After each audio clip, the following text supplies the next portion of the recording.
L'été au Japon, les élèves ont environ 1 mois et demi de vacances. Mais attention, ce n'est pas du tout repos. Il y a une tonne de devoirs. J'ai fait toute ma scolarité dans des écoles japonaises, alors je te partage mon expérience aujourd'hui. Donc concernant les devoirs, en fait, toutes les matières sont concernées. Et même le sport. Oui, il fallait faire des exercices physiques à la maison. Et en plus de ça, il fallait faire une rédaction sur un livre qu'on a lu.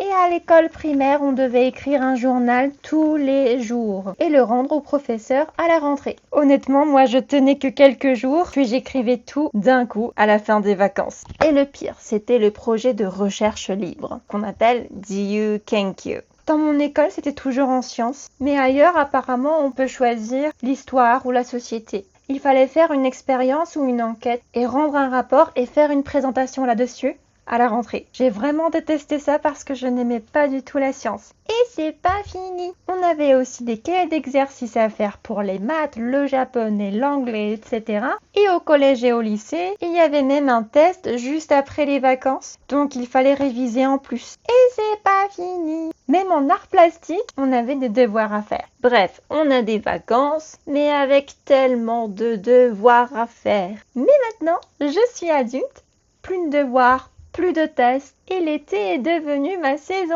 préférée. Vive la liberté! Et toi, est-ce que tu avais des devoirs pendant les vacances d'été dans ton pays? Dis-le moi dans les commentaires, matane!